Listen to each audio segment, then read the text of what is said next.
बच्चों फटाफट रिवीजन करेंगे और फिर इस चैप्टर के हम क्या करेंगे, क्वेश्चन आंसर। इस चैप्टर का टॉपिक क्या है, ट्रांसफर एंड ट्रांसमिशन।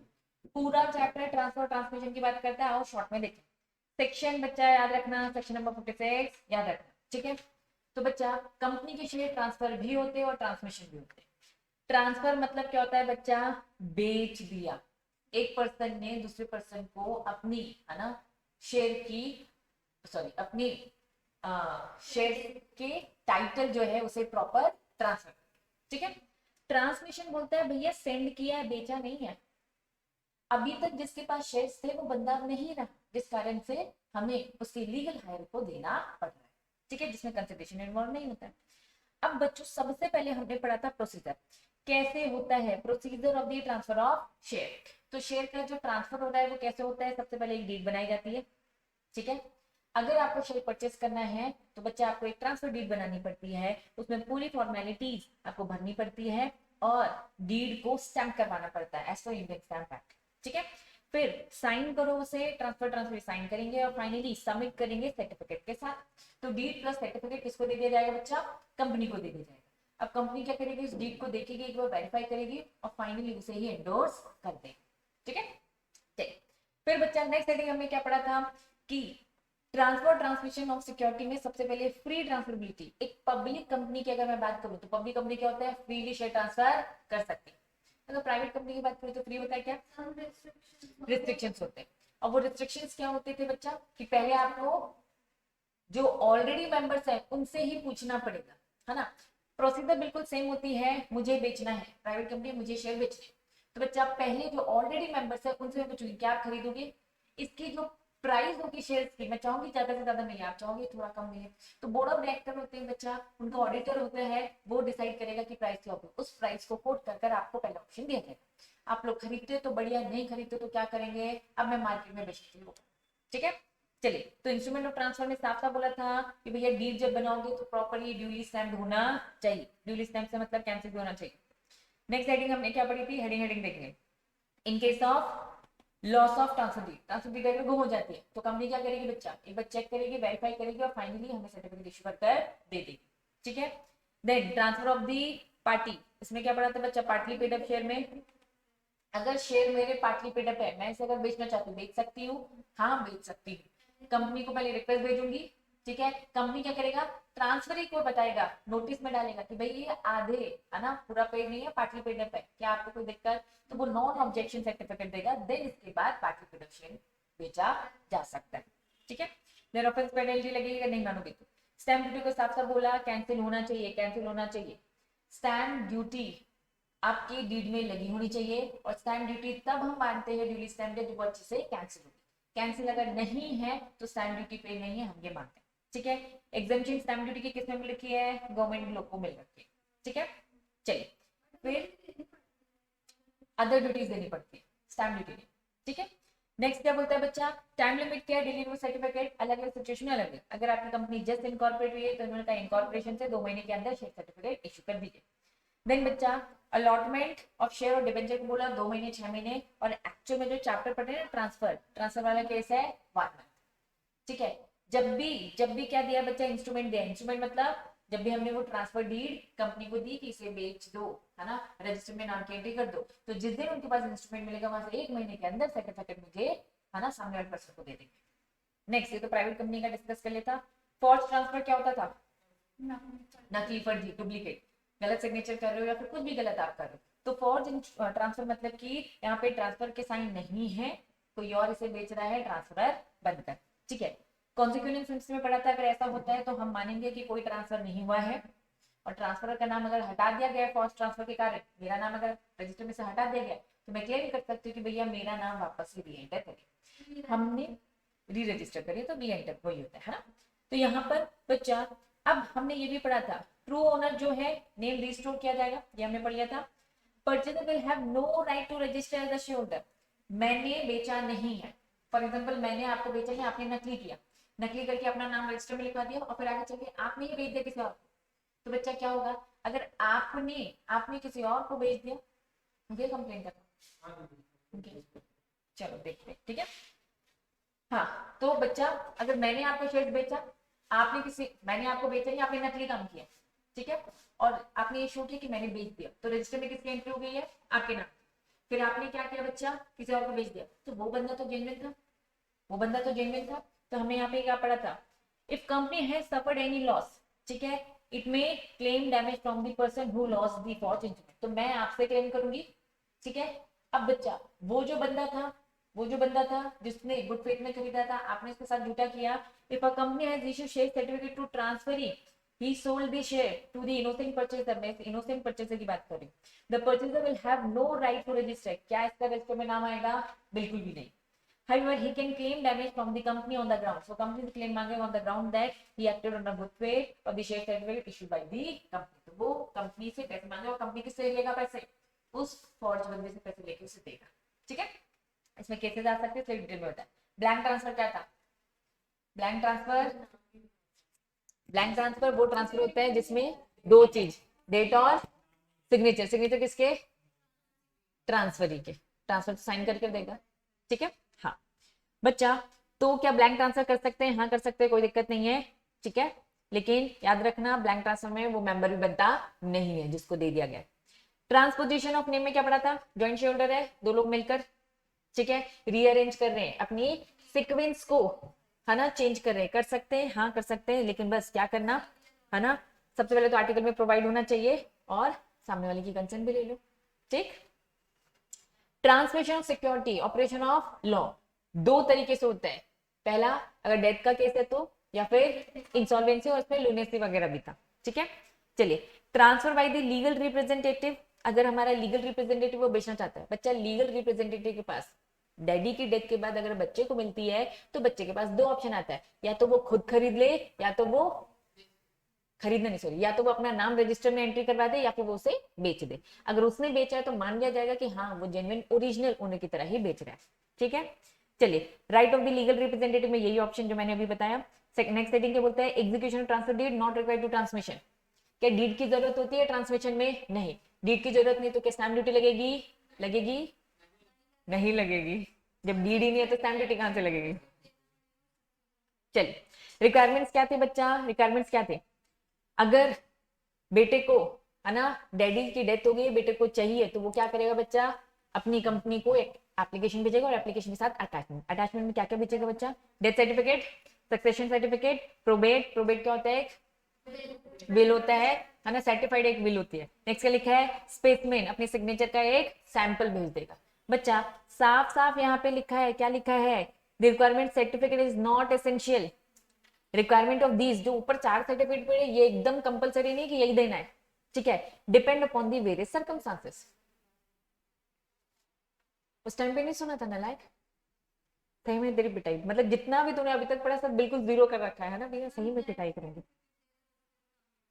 हाँ, तो बच्चा इन शॉर्ट क्या बोल रहे हैं, जितने भी अभी हमने सर्टिफिकेट की बात करी, ये सारे के सारे सर्टिफिकेट कंपलसरी नहीं है, कंपनी चाहे तो अकॉर्डिंग टू सर्कमस्टांसेस चेंज कर सकती है। एक एग्जांपल देके उन्होंने बताया कि जरूरी नहीं है, वेयर क्या लिखा है बच्चों, where succession certificate has been granted in respect of the share, अगर सक्सेशन दे दिया तो बाकी की जरूरत नहीं है, लेकिन बस ये एक एग्जांपल है, दैट मींस इसमें से कोई भी, है ना, सर्टिफिकेट इधर उधर होता है, कंपनी उसे कंसीडर कर सकती है, बस एक बार अपनी तरफ से क्रॉस चेक कर लेना। No requirement of the consideration payment stamp duty, same बात है, ठीक है। Transmission in case of joint holding क्या पढ़ा था, इंपॉर्टेंट, अगर ट्रांसमिशन था, फादर की डेथ हो चुकी है, फादर के साथ उसका एक दोस्त था जितने साथ में शेयर होल्ड करके रखे थे, क्या बेटे को मिलेंगे, बिल्कुल नहीं, किसको मिलते थे, साथ वाले को मिलता है, ठीक है। चलिए, फिर बच्चा हमने पढ़ा था नॉमिनेशन को लेके, जब भी शेयर आप खरीदते हो तो आपकी मर्जी होती है कि आप अपने नॉमिनी को रख सकते हो, नॉमिनी का कॉन्सेप्ट क्या आता है, चेंज भी कर सकते हैं, मर्जी होती है, ठीक है। तो नॉमिनेशन का कॉन्सेप्ट बोलता है कि अगर कोई पर्सन है जिसने शेयर्स खरीदा है, अगर उसकी डेथ होती है तो उसके बाद किसको हक मिलेगा, जिसका नाम लिखा होगा वो। ये नॉमिनेशन कब डिसाइड किया जाता है, कभी भी किसी भी टाइम पे, माइनर को भी किया जा सकता है, चेंज भी किया जा सकता है, ठीक है। नेक्स्ट हमने पढ़ा था रजिस्ट्रेशन अगर रिफ्यूज हो गया, क्या कर सकती है क्या कंपनी, हाँ, रजिस्ट्रेशन को रिफ्यूज कर सकती है, लेकिन वैलिड रीजन में, इनवैलिड रीजन नहीं। अगर हम खुश नहीं है तो हम अपील भी कर सकते हैं, कहां जा सकते हैं, ट्राइब्यूनल के पास। हमने पढ़ा था वैलिड रीजन क्या क्या, एक बार फिर से रीड करेंगे। Valid reason number 1, prescribe form नहीं भरा आपने, दूसरा स्टैम्प ड्यूटी पे नहीं किया, तीसरा ट्रांसफर नहीं बनाया, किसी और ने बनाया है, ठीक है। आपने ट्रांसफर की इन्फॉर्मेशन नहीं दी है या फिर सर्टिफिकेट के साथ आपने फॉर्म नहीं दिया, तो ये सारे वैलिड रीजन।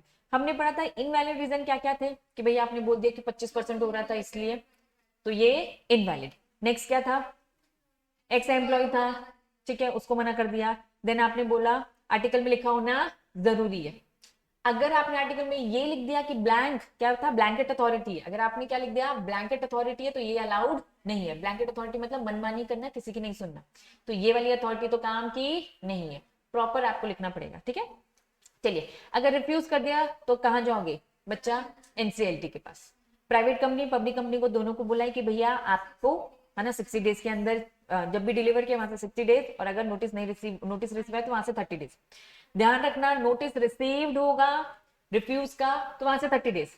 अगर कंपनी सॉरी अगर हमारी कंपनी कुछ नहीं बोल रही है, शांत है, तो कितने दिन के अंदर 60 डेज, और नेक्स्ट इसमें भी 60 और 90 डेज पब्लिक कंपनी के केस में, ठीक है।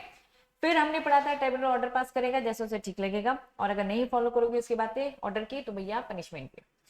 फिर हमने रेक्टिफिकेशन पढ़ा था, क्या रजिस्टर में हमारी कोई एंट्री गलत हो गई है, क्या ठीक कर सकते हैं, हाँ कर सकते हैं, ट्राइब्यूनल को एक एप्लीकेशन भेज दो, वो ठीक करवा देगा।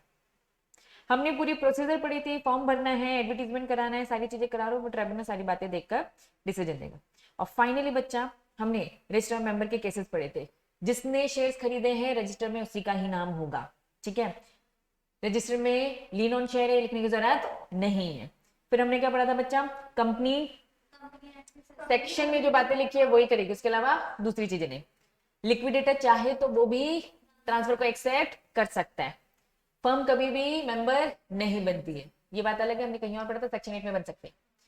फर्म ज्वाइंटली शेयर्स खरीद सकती है, पार्टनर बताना पड़ेगा, क्योंकि बच्चा आप से जो भी क्वेश्चन पूछे जाते हैं ना, पर्टिकुलर चैप्टर को लेकर नहीं पूछे जाते, पूरा कंपनी से, चाहे वो आप सेटिंग अप हो, चाहे आपका जेआई लो, चाहे आपका ये हो, उनको लगता है आपने पढ़ा तो सब कुछ है ना, तो सबका मिक्स आंसर दो, ठीक है। तो वो आपको सीएस बनाना चाहते हैं, बस कंपनी लॉ का नॉलेज नहीं, हर चीज का। चलिए, ट्रांसफर और ट्रांसमिशन में बच्चा हमने डिफरेंस बिटवीन पढ़ा था। बेसिक डिफरेंस बिटवीन क्या था कि ट्रांसफर क्या होता है बच्चा, वॉलेंट्री होता है, और जो ट्रांसमिशन होता है वो ऑपरेशन ऑफ लॉ होता है, ठीक है। चलिए, फिर बच्चा हमने मेंबर का एक्सपोजिशन भी पढ़ा था, क्या मेंबर को निकाला जा सकता है, बिल्कुल नहीं।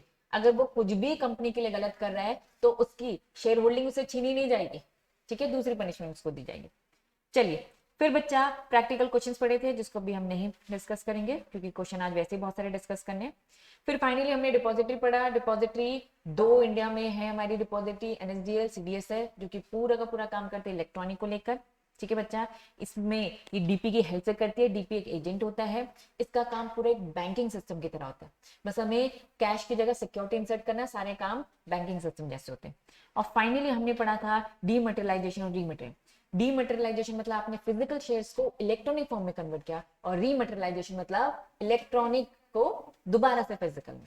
चलिए, अब आ जाओ बच्चा क्वेश्चन आंसर्स देखते हैं, हमारे होनहार बच्चों को बनता है कि नहीं। आ जाओ। A company refused to register a transfer of share made by Mr. X to Y. Mister x ने शेयर मिस्टर वाई को दिया। काम करो तुम ही लोग रीड करो, इससे ये समझ में आएगा कि हमें समझ पाते हैं कि नहीं।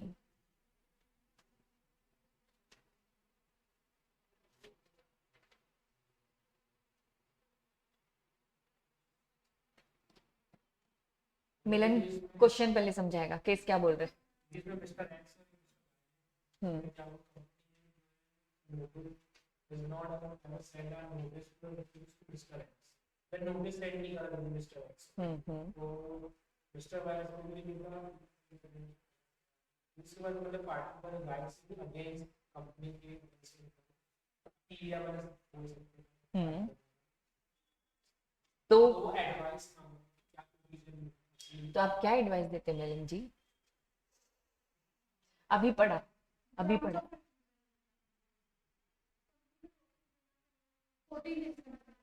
पहले एक बार क्वेश्चन में एक बच्चे से रीड करियो, है ना, तुम लोग के साथ। कंपनी, लेकिन मैं नहीं करना चाहती, मैं बता रही हूँ, एग्जाम में मैं रीड करूंगी क्या? अच्छा, दिखाई नहीं दे रहा है चश्मा, तो ऐसे वीक है तेरी। अरे यार मत कर, मैं बता रही, CS का जो कोर्स है ना, इसमें और आंखें वीक होती जाएंगी। अगर नहीं लगाओगे ना, स्पीड से जाएगी। लगा लोगे तो थोड़ा खराब तो होनी है, क्योंकि मैंने तो इतना चश्मा लगा के रखा ना, मेरी खुद इतनी खराब होती जा रही है, कंटिन्यूसली होती जा रही है चश्मा लगाने के बाद भी, क्योंकि इतनी डीलिंग कर रहे हैं ना हम लोग ऑनलाइन से, इतना आईपैड में घुसे रहते हैं। पहले हम तो बुक से पढ़ाते थे ना, इसमें आके लिटरली खराब हो गई। चलो हाँ, तो बस मेरा पर्पस ये है कि खुद से एक बार पढ़ के देखो, समझ में आ रहा है, अपने ट्राई किया, थोड़ा थोड़ा समझ में आया, अब मैं रीड करा दी, है ना। और फिर ये समझना कि जो दीदी ने जो समझाया है और जो हमने समझा है, क्या वही समझे थे, ये भी मुझे बता देना, ठीक है। चलो, company refuse to register transfer of share, company ने रिफ्यूज किया, ठीक है, मिस्टर एक्स जो मिस्टर वाई को दे रहा था। The company does not even send a notice, refuse किया लेकिन क्या बोला क्या, नोटिस देके बताया, नहीं बताया, ऑफ द रिफ्यूजल, ठीक है। Respectively with in the prescribe period, with in duration उन्होंने कोई नोटिस नहीं दिया। Has aggrieved the party any rights against the company for such refusal, ठीक है। इन्होंने कहा कि भैया अग्री पार्टी के पास राइट है कंपनी के अगेंस्ट, पूछ रहे हैं आपसे, है क्या, हाँ है। अगर है तो एडवाइस करो provision of the companies act, तो एडवाइस क्या करोगे, एनसीएलटी के पास जाओ और क्या बताओगे, पूरा अंदर की डिटेल बताओगे। एनसीएलटी के पास कितने दिन के अंदर जाओगे, अगर प्राइवेट कंपनी है तो नोटिस दिया होता तो 30 डेज, और नोटिस नहीं दिया है तो यहाँ पे क्या दिया है कि नहीं दिया है, नहीं दिया है, तो भैया कितने दिन के अंदर, 60 डेज। पब्लिक कंपनी नोटिस दिया है तो 60 डेज, और अगर नहीं दिया है तो वो पूरी बात बतानी पड़ेगी, पूरा बताना पड़ेगा, क्योंकि यहाँ पे कंपनी का नाम नहीं बताया, है ना। तो आपको दोनों प्रोविजन बताने पड़ेंगे। तो अगर कंपनी, है ना, जैसी होगी उसके अकॉर्डिंग सिचुएशन, तो यही तो रेमेडी है बच्चा। हम ट्राइब्यूनल के पास जाएंगे ना, अब ट्राइब्यूनल हमें कहेगा कि भैया क्यों रिजेक्ट किया, कंपनी से पूछेगा, अब कंपनी की बात सुनेगा और उस हिसाब से डिसीजन देगा ना, तो रेमेडी हुई ना। रेमेडी क्या है, हम क्या कर सकते हैं, दोनों को बताना पड़ेगा बच्चा, क्योंकि यहाँ पे गिवन नहीं है। हाँ, अब देखो, रुक जा बता रही मैं, पहले ये बता दोगे पब्लिक कंपनी प्राइवेट कंपनी बता दोगे, ठीक है। अब यहाँ पर ऊपर वाली जो बात है ना, appeal can be made against, ये सब भी बताओ ना कि हम अपील करने क्यों क्यों जा सकते हैं। अगर रिफ्यूजल कर दिया तो, या फिर नोटिस नहीं दिया तो, ये वाला मतलब मैं कह रही हूँ, पहले आपको लीगल प्रोविजन पूरा बताना चाहिए। पहले आप बोलोगे कि लीगल प्रोविजन बोलते हैं कि अगर रिजेक्ट हो जाता है या नोटिस नहीं आता है तो हम जा सकते हैं ट्राइब्यूनल के पास, कितने दिन के अंदर जाएंगे, ये पहली बात, और ये दूसरी बात बताओगे, ठीक है। फिर बताओगे ना, ये खत्म, ये तीसरी बात खत्म आंसर, कि ट्राइब्यूनल अब दोनों की बातें सुनेगा, तो ट्राइब्यूनल या तो क्या बोलेगा, डिसमिस अपील, या तो डायरेक्शन देगा कि ट्रांसफर करो या ट्रांसमिशन करो 10 दिन के अंदर, क्लियर। तो ये तीन बातें बताओगे, लीगल प्रोविजन ये बोलता है, लीगल प्रोविजन बता दिया। अब आंसर क्या बताओगे, जो गिवन केस है, नोटिस नहीं दिया है, ठीक है, तो अगर इसने नोटिस नहीं दिया है तो यस हम जा सकते हैं, और ट्राइब्यूनल ऐसे ही गिवन प्रोसीजर जो बताइए उसके अकॉर्डिंग डिसीजन देगा, ठीक है। बार बार रिपीट मत रखना, ठीक है।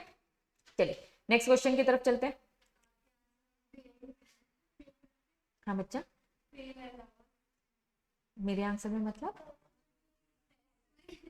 वही लिख कर आइए ना अरे यार मत लिखना ऐसे, ठीक है। देन रीड करो पहले तुम लोग, मुझे पहले बताओ, पहले वाला क्वेश्चन सही समझा था तुम लोगों ने सबने, चलो सेकंड क्वेश्चन रीड करो। नहीं तो आगे वाली बेंच में बैठना तो बैठ जाओ, पूजा आगे वाली बेंच में बैठना तो बैठ जाए, अगर नहीं देख रहे हैं तो।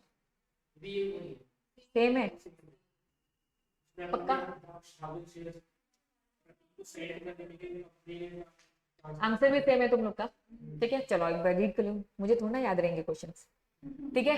हर्ष ने परचेज किया 1000 शेयर, ठीक है, हमारे सिंघानिया लिमिटेड से, सिंघानिया लिमिटेड कंपनी का नाम बोल दिया, दैट मीन पब्लिक कंपनी है, ठीक है। फ्रॉम दी प्रतीक, ठीक है, हर्ष ने परचेज किए इतने शेयर्स, ठीक है, फ्रॉम दी प्रतीक, तो ये purchaser. Send 2 share to the company for the transfer his name, उसने कंपनी को रिक्वेस्ट भेजी भैया शेयर ट्रांसफर कर दो। The company neither transfer the share और no send a notice of the refusal of the transfer to any party within the, है ना, period of the stipulated companies act. What is the time frame in which the company is supposed to B reply, क्या time था जिसमें उन्हें reply कर देना चाहिए था। तो पब्लिक कंपनी है तो कितने टाइम के अंदर, तो पहले बताना पड़ेगा कि भैया लीगल प्रोविजन ये है और ये कंपनी पब्लिक कंपनी है, बताओ प्राइवेट में होता है पब्लिक में, गिवन कंपनी कौन सी है, पब्लिक। तो हमारा आंसर क्या होगा, कितने दिन के अंदर नोटिस दे देना था, 60 डेज के अंदर। पहले लीगल प्रोविजन में दोनों बताना है और बताना है कि ये पब्लिक कंपनी है इसलिए ये वाला, ठीक है। लीगल प्रोविजन हमेशा बताना पड़ता है, पूरा बताना पड़ता है। डज हर्ष ट्रांसफरी, फिर next question, does the Harsh the transferee have any remedy against the company not sending any. अब रेमेडी क्या मिलेगी, तो रेमेडी है, रेमेडी क्या है कि अगर नोटिस नहीं दिया, फेल हो गया या फिर रिफ्यूज कर दिया, इन दो केस में हम ट्राइब्यूनल के पास आ सकते हैं। सेम बात है, आप लिखनी पड़ेगी, लिखना सेम ही है, लेकिन बस इसमें दो क्वेश्चन अलग से पूछे गए हैं, तो तरीका आपका भी लिखने का क्वेश्चन वाइज होना चाहिए। दो क्वेश्चन पूछिए, दो आंसर मिलेंगे, बोलो हाँ। अभी खुद बोला सेम सेम है। रुक जा, बता रही वापस। जो हमने वहां पढ़ा ना, अभी जो मैंने मार्क किया, सेम तो है। उसने बोला क्या रेमेडी मिलेगी उस बंदे को, तो क्या पहला पॉइंट यही तो लिखोगे, पहला पॉइंट यही लिखोगे, दूसरा पॉइंट यही लिखोगे, तीसरा पॉइंट यही लिखोगे, यही तो रेमेडी है। हाँ, प्राइवेट हटा देना, ठीक है।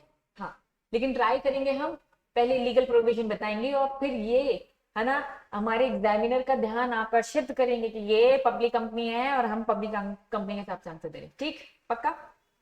चलिए, तेरे ज्यादा आंसर राइटिंग प्रैक्टिस नहीं हुई है ना मिलन। चलिए चलिए चलिए, अब रीड करो, क्वेश्चन अच्छे से समझ लिया था, वेरी गुड बच्चों। क्वेश्चन नंबर 3 और बड़ा कर देती, पूजा रीड कर पाए।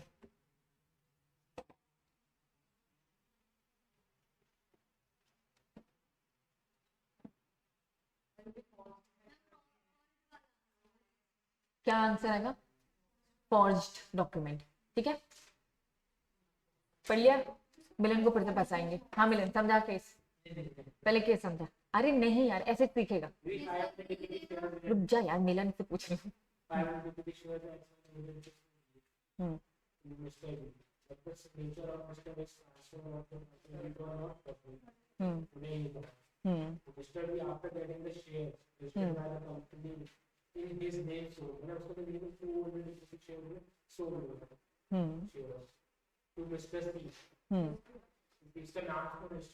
क्वेश्चन क्या पूछा एग्जैक्टली बताओ,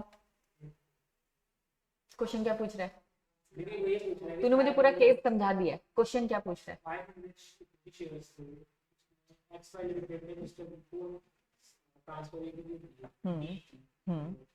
लेकिन वो क्या हुआ, फॉर्च्यून हो गई, तो बी ने क्या करा, तो गेटिंग ऑफ आफ्टर। तो मुझे फिर से केस समझा रहा है। अब मेरी बात सुनो, मेरी बात सुनो, केस सबको समझ में आ गया है। क्वेश्चन ये पूछ रहा है Mister A B C, question ये पूछता है हमेशा।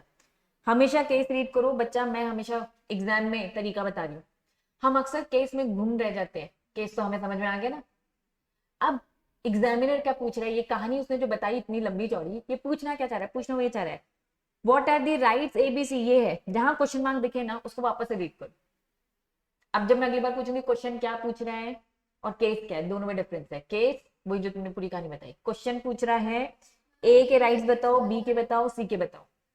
क्वेश्चन क्या पूछ रहा है, ए बी सी के राइट्स बताओ, ठीक है। अब पूरा केस फिर से रीड कर रही हूँ। 500 equity shares XYZ limited acquired by, किसने खरीदा, बी ने खरीदा, याद रखना बी ने, अल्फाबेट याद रखना। But signature of mister A the transfer on the transfer is forge, मतलब ए मालिक था, मैं ए, तुम लोग बी, मैं सही इंसान, तुम लोग गलत इंसान, ठीक है। तुम लोग बी ने क्या किया बच्चा, नकली सिग्नेचर करके शेयर्स को ट्रांसफर करा लिया, clear. Continue. Mister B after getting the share registered by the company in his name, ठीक है, 200 500 में से 200 शेयर किसको बेच देता है, सी को बेच देता है बाहर, क्लियर है। On the strength of the share certificate issue, जो भी उन्होंने सर्टिफिकेट इसको दिया था। अब मिस्टर है ना, यहाँ पे ए बी कर दो, मिस्टर बी और सी वर नॉट अवेयर, सॉरी ए लिखो, ये कौन अवेयर नहीं था, शायद मिस्टर ए लिखना भूल गया है ना। मिस्टर ए और सी को नहीं मालूम था ये फॉर्जरी, क्योंकि भैया बी आप लोग, आपने गलत किया, मुझे नहीं पता और उस इनोसेंट पर्सन को नहीं पता। क्वेश्चन पूछ रहा है ए बी सी के राइट्स क्या है, तो ए का राइट क्या है, ए का राइट ये है कि कंपनी बोलेगा, कंपनी गलत सिग्नेचर करके बी ने करवा लिया, ये मेरा नाम वापस से रजिस्टर में डालो, ये ए का राइट है। बी का राइट क्या है, बी का कोई राइट है क्या, उसको पैसे देने पड़ जाएंगे, ठीक है, कंपनसेट करना पड़ेगा। सी का क्या राइट है कि वो भी कंपनी से पैसे मांगेगा, क्या रजिस्टर में नाम लिखने को बोल सकता है, नहीं, हमने ये पढ़ा था proper. Third point, very good. हाँ हाँ, मालिक तो मेरा है, नाम तो मेरा रहेगा, लेकिन उसका नाम आ सकता है इनोसेंट पर्सन का नहीं, क्लेम करेगा क्योंकि पैसे तुम मांगेगा ना वो, ठीक है, पैसे उसने दिए हैं, ठीक है, तो अब कंपनी को देना पड़ेगा, लेकिन अब कंपनी की रिस्पॉन्सिबिलिटी भैया बी से निकाले फिर दे, मांगेगा वो किससे, कंपनी से। तो बच्चा ये क्वेश्चन पूछा है और आंसर भी यही, लिखने का तरीका पहले पूरा लीगल प्रोविजन, अब मैं लिखने का तरीका बोलूंगा, पहले क्या लिखोगे, फॉर्ज ट्रांसफर क्या होता है बताओगे, फॉर्ज ट्रांसफर होता है जिसमें, है ना, गलत सिग्नेचर से आपको खरीदा बेचा कर दिया गया है, पहुंच जाऊं पहले मैं वहां, तो प्रॉपर मार्क करूं,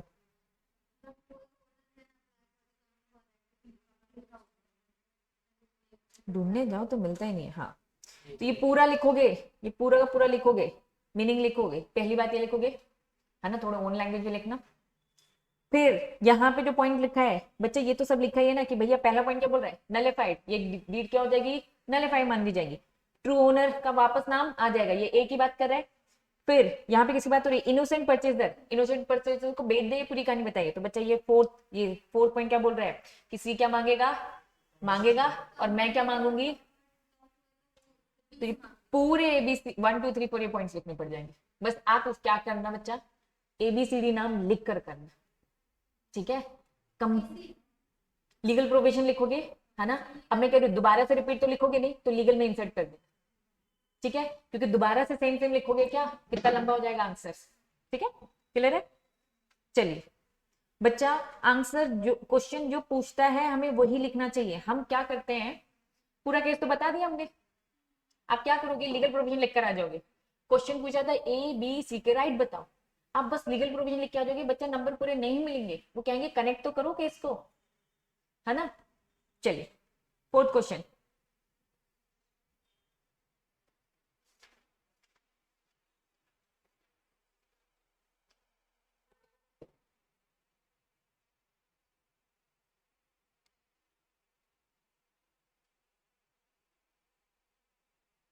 ये एफ लिखा है ना,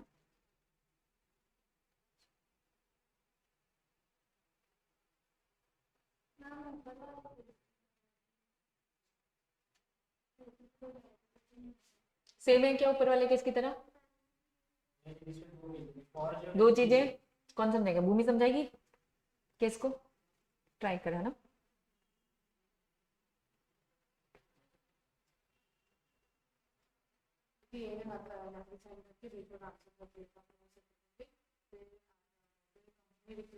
कंपनी ने मना कर दिया कि इसको ट्रांसफर नहीं करेगी, तो कंपनी ऐसा कर सकती है, ठीक है, तो क्वेश्चन क्या क्या पूछ रहा है, फॉर्ज, तो क्वेश्चन ये पूछ रहा है, दो चीजें पूछ रहे है ना, क्वेश्चन पहले है कि कंपनी रिफ्यूज कर सकती है कि नहीं, क्वेश्चन ये, तो आपका आंसर क्या है, कर सकती है, दूसरा क्वेश्चन क्या है, तो लाइबिलिटी क्या है, पे करना पड़ेगा उसको, है ना। आज एक बार पूरा रीड कर लूं question, A commit a forgery, ठीक है, thereby obtain a certificate of the transfer of share from a company and transfer the share to B, तो बच्चा ए ने फॉर्जरी किया और ट्रांसफर कर दिया, तो अभी जो इससे पहले वाला केस था, मैं कहती ना मैं सही पर्सन, तुम गलत, तुमने किसको भेज दिया, तो तुम्हारी बात हो रही है, तुम गलत, तुमने फॉर्जरी किया, तुम ए हो, और तुमने बी को भेज दिया, वो सही इंसान था, तुम गलत थे, क्लियर, पक्का। अब एक्टिंग गुड फेथ, वो वाला बंदा तो एक्टिंग गुड फेथ में करा था, company refuse the transfer, company को पता चलता है, कंपनी को पता चलता है ये डॉक्यूमेंट नकली है, तो भैया उस बी को मना कर देता है कि भैया हम आपको नहीं बेचने देंगे, कंपनी मना कर देती है, ठीक है। Whether the company can refuse, question क्या है, पहला क्वेश्चन, क्या रिफ्यूज कर सकती है, आपको अलग से पैराग्राफ में हाईलाइट करना पड़ेगा, कंपनी रिफ्यूज कर सकती है, कोई दिक्कत नहीं है, क्योंकि रिफ्यूज करने के पास उसकी पावर है, आर्टिकल में लिखा होना चाहिए, पढ़ा था हमने, पावर होना चाहिए बोर्ड ऑफ डायरेक्टर के पास आर्टिकल में। दूसरा, decide the liability of the A आप हो, है ना, और किसकी लाइबिलिटी, है ना, and of the company towards the B, इन्होंने लाइबिलिटी किस किसकी पूछी है, कंपनी की, ए की और कंपनी की पूछी है, बच्चा बी की नहीं पूछी है, याद रखना, लाइबिलिटी पूछी है ए की और लाइबिलिटी पूछी है कंपनी की बी के रिस्पेक्ट में, बी के रिस्पेक्ट में, तो बच्चा ए की क्या लाइबिलिटी है, तो भैया फॉर्ज करने के लिए उसको उसके कंपनी एक्ट के अकॉर्डिंग उसको पनिशमेंट मिलेगी, कंपनी की क्या लाइबिलिटी है कि वो याद करो, वो इनोसेंट पर्सन कंपनी से पैसे मांग सकता था, तो यस वो पैसे देगी, लेकिन किससे निकलवा कर? ए से निकलवा कर देगी। क्लियर है? बता रही ना, यही समझ में आ गया क्या बोल रहे? पूरा। अब देखो वापस चलो रिफ्यूजल वाला। रिफ्यूजल का हमने क्या पढ़ा था बच्चा? हमेशा ट्राई करना पहले लीगल प्रोविजन। ये है, ठीक है। कंपनी रिफ्यूज कर सकती है, कंपनी लिमिटेड में शेयर है, पब्लिक कंपनी रिफ्यूज कर सकती है ट्रांसफर ट्रांसमिशन को, ये लिखोगे। रिफ्यूज करने के लिए वो नोटिस देगी, टाइम लिमिट होगी 30 डेज। तो ये पहले लीगल प्रोविजन बता दो, रिफ्यूज कर सकती है, ठीक है। यहाँ लेकिन आर्टिकल वाली बात कहाँ लिखी है? आर्टिकल तुम लोग इंसर्ट कर लेना, केस के थ्रू बताया था, है ना। ये देखो, ये लिखा है ना, आर्टिकल स्पेसिफाई, ऊपर वाला पॉइंट, वैलिड रीजन के कारण। तो आप ये फर्स्ट पैराग्राफ में जनरल लिखोगे, कंपनी रिफ्यूज कर सकती है, आर्टिकल में लिखा होना चाहिए, तब बोर्ड ऑफ डायरेक्टर कर सकते हो, वैलिड रीजन होने चाहिए। सारे रीजन बताने की जरूरत नहीं है, ठीक है। तो ये बताओगे पक्का। इसके बाद आप क्या बताओगे कि भैया फॉर्जरी भी है, इस कारण से रिजेक्ट किया है, जेन्युइन केस से कर सकते, कोई दिक्कत नहीं है। नहीं नहीं नहीं, स्पेसिफिक बस बताओगे फ्रॉड हुआ है इस कारण से, है ना, कैंसिल किया जा सकता है, ठीक है। क्लियर है? चलिए बच्चा, लीगल प्रोविजन फिर केस से कनेक्ट लगेगा, लीगल प्रोविजन बहुत बड़ा तो उसी के साथ केस से साथ कनेक्ट, तो सिंपल है। अच्छा ये गलत, ये इसका है, ये है 6 लिख दिया। State whether the following statement correct incorrect, ये वाला, ये वाली लाइन, ये इस चैप्टर का स्पेसिफिक नहीं है, दूसरे चैप्टर का, मैंने जानबूझ के डाला था, कर रही हूँ। ये समझ में आ गया क्वेश्चन क्या बोल रहा है मिलन?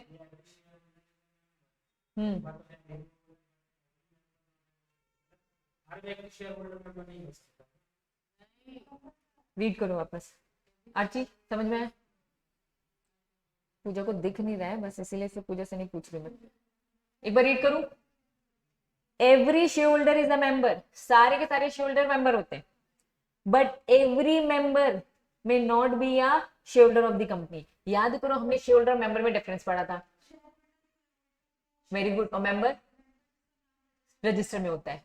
मैं मेंबर हूं, मैंने शेयर होल्ड करके रखा, मैं दोनों हूं, लेकिन मैंने अब तुम लोग को बेचा, मैंने तुम लोग को शेयर बेचा, तो जैसे मैंने शेयर बेचा तो रजिस्टर में भी मेरा नाम है, मैंने शेयर आपको दे दिए, तो आप शेयर होल्डर बन गए, आप शेयर होल्डर बन गए, लेकिन अभी आप मेंबर नहीं बने। मेंबर कब बनोगे? जब तक रजिस्टर में नाम नहीं आ जाता। पढ़ा था हमने मिलन, याद है ना। तो बस ये डिफरेंस बताना, तब तक वो बस ओनली शेयर होल्डर है।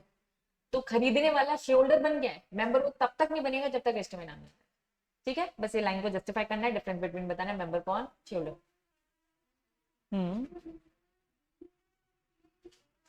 ए और सी है, ये वाला जो है ना, ये ए है।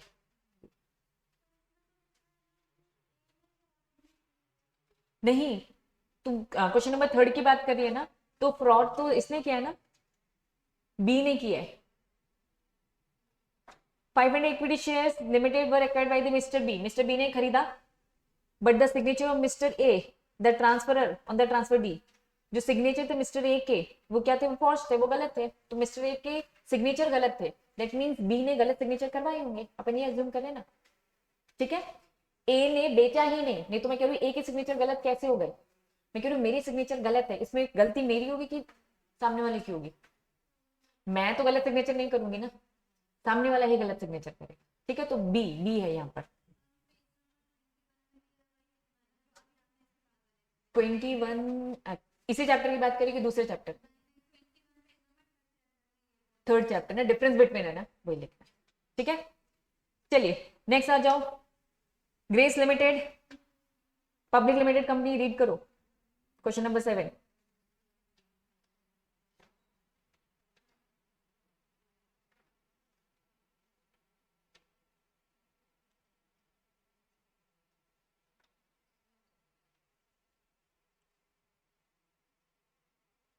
ऑनलाइन वाले बच्चों फटाफट रिज्वाइन करो, जल्दी जल्दी जल्दी, अभी आओ।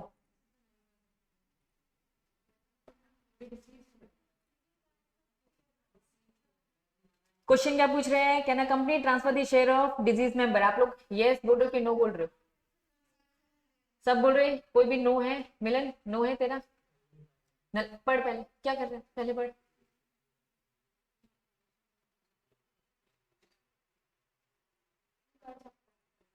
कर सकता है पक्का।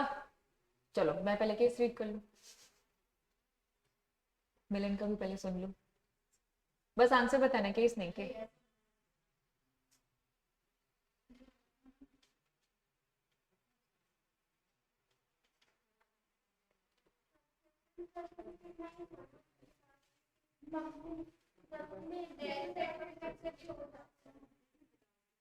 अब मैं समझ गई केस कौन सा है, तुम्हारे आंसर से अभी रीड करूंगी।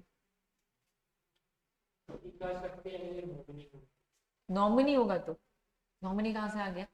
मतलब आप कर सकती है सबमिशन, चलो आओ एक, तुम्हारा कर सकती है, लेकिन रीजन क्या बता रहे हो। प्रियांशी क्या बोल रही है, कर सकते हैं, रीजन क्या बता रहे हैं अपन। वेरी गुड, है ना, हमने ये रीजन पढ़ा था। और रीड करें। ग्रेस लिमिटेड एक कंपनी है, पब्लिक लिमिटेड कंपनी है, रिसीव एक application from the Rosy of the transmission certain share, Rosy being a widow of shareholder, shareholder की डेथ हो गई है, उसकी वो वाइफ है, उसने एप्लीकेशन दी। Apply transmission of the share standing in the name of the diseased husband, husband की जगह उसका नाम आ जाए। प्रोड्यूस विदाउट प्रोड्यूसिंग, उसने प्रोड्यूस नहीं किया, क्या प्रोड्यूस नहीं किया, सक्सेशन सर्टिफिकेट। क्वेश्चन है can a company transfer the share of a disease member, discuss. Answer है यस, कर सकती है। रीजन क्या बताओगे, ऑपरेशन ऑफ ट्रांसमिशन, तो ऑपरेशन ऑफ लॉ ही है ना बच्चा, ये तो वही कर सकती है और रीजन ही नहीं। मैं कह रही हूँ रीजन क्या बताओगे, एसेंशियल वाली जो वो लाइन है वो पैराग्राफ बस वही लिखना है। हमने ये पढ़ा था कि 4 डॉक्यूमेंट देने होंगे, लेकिन company according to circumstances change कर सकती है। हमने एक एग्जांपल पढ़ा था कि सक्सेशन के बदले में वो सेट ऑफ हो सकता है, तो बच्चा किसी के भी बदले में कुछ भी सेट ऑफ हो सकता है, कंपनी कर सकती है, ठीक है। और ट्रांसमिशन वाला जो केस है पूजा, जो तुम कह रही हो ट्रांसमिशन, तो वो चीख चीख के बोल ही रहा है ना, ठीक है। तो तुम जनरल बोल रहे हो, हमें स्पेसिफिक चाहिए। क्लियर है मिलन, बोलो भाई क्लियर है पक्का। चलिए 10 बोलो, 8 एक बार रीड करो,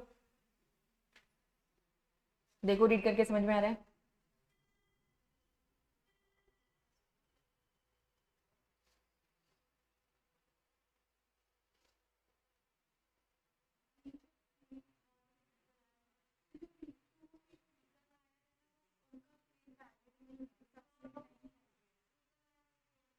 रीजन, रीजन बताओ, आंसर तो चलो ठीक है। वेरी गुड, हमने प्रॉपर प्रोविजन ही पढ़ा था, समझ में आया। हाँ अरे आगे नहीं देख पा रही ना, आगे बैठ जाए, क्योंकि कल से क्वेश्चन नहीं आएंगे, अभी बैठना तो बैठ जाने लाए, अभी बहुत क्वेश्चन है, देख कितनी लंबी चौड़ी लिस्ट है। हाँ पूरी तरीके से ले सकते आलतू की तरीके से ले सकता है। रीजन, रीजन इज बिकॉज जो भी मतलब अपने शेयर्स इक्विटी शेयर्स को तो पार्टनरशिप में कर तीन लोगों की दोनों यार लाइन टेस्ट कर, लेकिन अगर लॉ के हिसाब से देखा जाए तो इसको जो पार्टनर है क्लेम कर रहा है आज मुझे पूरा ओनर दो, क्योंकि जॉइंट शेयर होल्डिंग में हमने कॉन्सेप्ट पढ़ा था, है ना, इसलिए इसका नाम बेटा लीगल दायर कर सकता है ना वाइफ कर सकती है, सिर्फ पार्टनर ही है कर सकते हैं। वेरी गुड, पूजा रीड किया, समझ में आया, ठीक है। आ जाओ रीड कर लेते। 1000 शेयर थे बच्चा एस्ट्रो लिमिटेड के, registered in the name of the 3%, PQR कौन है, जॉइंटली शेयर होल्डर है, ठीक है। अब होता क्या है बच्चा, article company provide the survivor shall be the person to recognise by the company having the title of the share of the company. Article में क्या लिखा है कि भैया जो जिंदा रहेगा उसको मिलेगा, ठीक है। अनफॉर्चुनेटली क्या होता है, PQ मर जाते हैं, ठीक है, R सर्वाइवर होता है, full owner of the set share होता है, लेकिन however the legal heir of P and Q are also counter claim. बच्चा क्वेश्चन ये पूछा है, जो काउंटर क्लेम हुआ है क्या वो सक्सीड हो जाएंगे, तो सक्सीड हो जाएंगे, नहीं होंगे। आर ओनर बनेगा क्योंकि जॉइंट शेयरहोल्डिंग, तो जॉइंट शेयरहोल्डिंग का जो वो पूरा कॉन्सेप्ट पढ़ा था वो आ जाएगा, और फिर आंसर लिखना बन जाएगा। चलो अब एक बार फिर से रीड करो।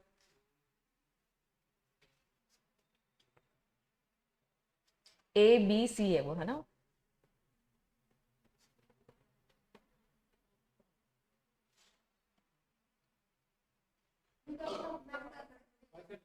कर सकते। रीजन क्या है,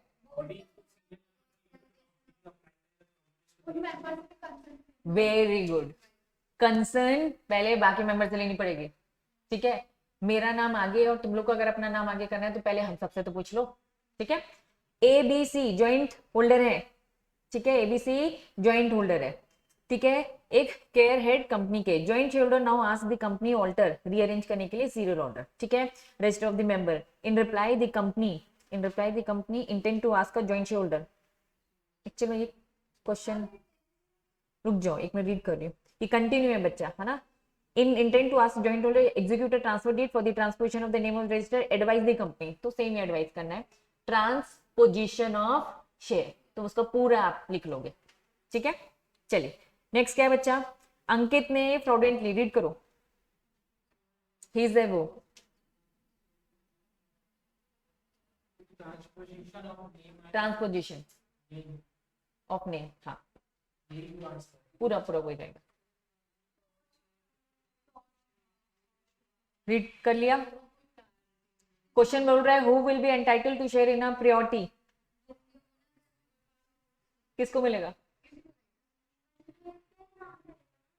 बच्चों एक बात मैं बता दूं, कंपनीज एक्ट, CS एग्जीक्यूटिव में जो बच्चा है इंस्टीट्यूट जाता है उससे कंपनी लॉ, JI जेल और सेटिंग है, सबका मिक्स है, ये मिक्स है थोड़ा सा, कुछ याद करो, रजिस्ट्रेशन एक्ट पढ़ा था, 2% के साथ अगर एग्जीक्यूशन हो जाता है तो किसको प्रायोरिटी मिलती है। वेरी गुड, याद करो, हमने JI जेल में पढ़ा था जब रजिस्ट्रेशन हो रहा था। मेरा रजिस्ट्रेशन जनवरी, मेरा मेरा मैंने बेचा तुम लोग को जनवरी में बेचा, ठीक है, मिलन को मैंने फरवरी में बेचा और मिलन ने जल्दी रजिस्ट्रेशन करवा लिया था, याद करो। तो जिसके साथ अग्रीमेंट पहले हुआ था हमेशा प्रायोरिटी किसको मिलती है बच्चा, एग्जीक्यूशन वाली को। आओ एक बार पहले मैं रीड कर लूं केस क्या बोल रहा है। अंकित फ्रॉडेंटली सोल्ड, उसने फ्रॉड किया, he share to different transferee, दो अलग लोगों को बेचा, ठीक है। उन्होंने बोला who will be entitled to share in a priority, किसको प्रायोरिटी मिलेगी। अंकित ने बेचा है, सामने वाले ने तो जेन्युइन खरीदा, हम ये मान के चल रहे, भूमि और प्रियांशी दोनों को मैंने बेच दिया, भूमि भी जेन्युइन है और प्रियांशी भी जेन्युइन है, तो किसको प्रायोरिटी मिलेगी, भूमि को मिलेगी कि प्रियांशी को मिलेगी। जिसके साथ पहले एग्जीक्यूशन हुआ है तो भूमि को प्रायोरिटी मिलेगी, रजिस्टर में किसका नाम आएगा, भूमि का आएगा। तो बच्चा यस, ये आपका है ना, एग्जीक्यूशन से कनेक्ट किया। एक्चुअल में वो लोग पूरा मिक्स क्वेश्चन भी पूछते हैं बच्चा, जरूरी नहीं एक चैप्टर से पूछेंगे, 4 चैप्टर का मिक्स और दूसरे सब्जेक्ट का भी मिक्स, कुछ भी हो सकता है, ऐसा ही होता है। क्योंकि केस कैसे आएंगे, क्लाइंट आपके पास क्या सब्जेक्ट के हिसाब से आएगा कि चैप्टर के हिसाब से आएगा, इसीलिए आपको ऐसे क्वेश्चन दिए जाते हैं। Next, Ram private limited has only 2 share holder, read कर लो तुम लोग, X and Y. fully paid show। Comment बोला है, क्वेश्चन बोलता है कमेंट ऑन दिस, क्या कमेंट करोगे।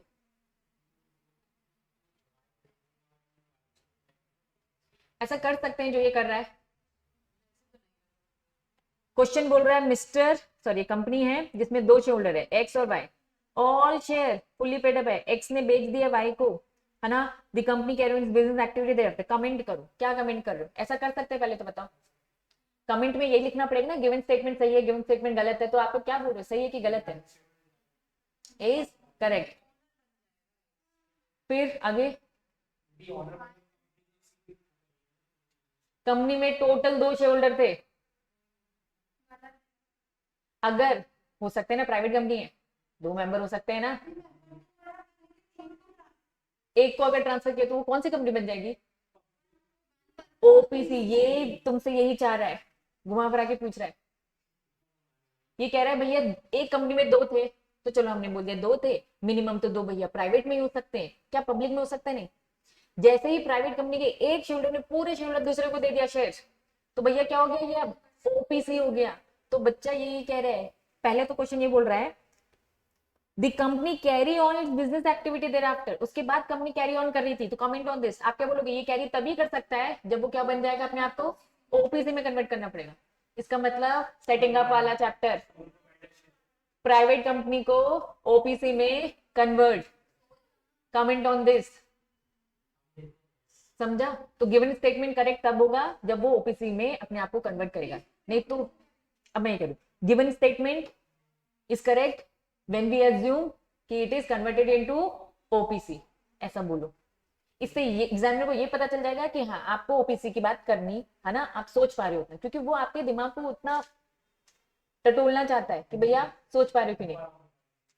गिवन स्टेटमेंट करेक्ट तब होगा जब आप अज्यूम कर रहे हो कि गिवन कंपनी, जो भी ये कंपनी है कौन सी है, Raman private limited is converted in OPC, ठीक है, वो भी प्राइवेट कंपनी होती है, तो वो आगे कैरी ऑन कर पाएगा, दरअसल कैरी ऑन नहीं कर पाएगा, ठीक है।